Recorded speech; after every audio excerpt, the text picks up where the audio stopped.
should more sports, be shown for free on the main channels? Let's talk to Ed Bradford. Ed's a tennis referee and runs Kempsey Tennis Club. Hi, Ed. Morning.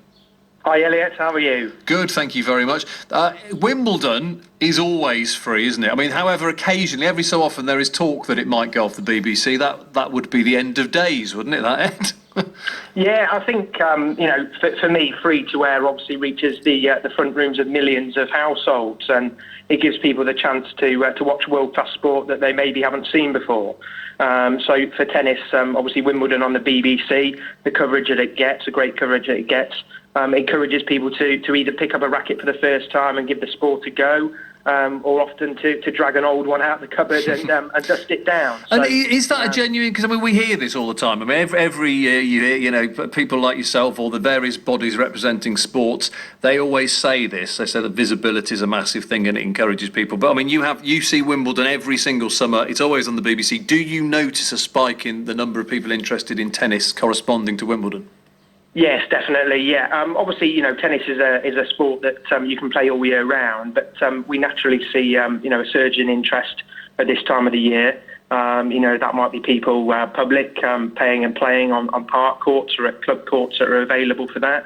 In terms of people joining clubs. So each year we focus our open days around this time of year. So the LTA have their big tennis weekend campaigns where you can play tennis for free. And this year also we've got various tennis for kids courses. So that's offering children the opportunity, if they're aged between 4 and 11, to learn how to play tennis for just $29.99. So, but I suppose it must be quite difficult the rest of the year. I'm thinking away from Wimbledon, because really Wimbledon is the only bit of tennis you get for free on the telly, isn't it? And I suppose keeping people interested the rest of the year is more of a challenge. Yeah, I think there's obviously lots of activities that happen the rest of the year. As I said before, it's a year-round sport.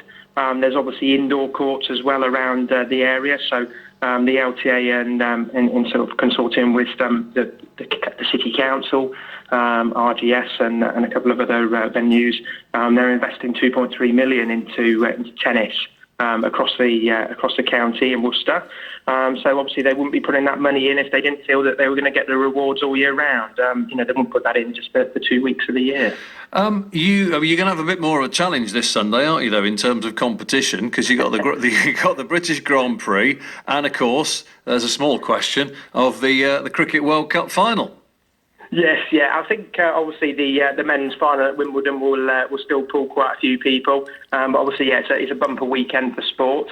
I think that's probably why we've chosen to hold a City of Tennis festival on Worcester High Street tomorrow. So I think that's probably a bit of good planning there, so we didn't clash with everything on Sunday. But certainly a bumper Sunday ahead. So and good luck to everybody who takes part. Ed, good to speak to you. Ed Bradford there.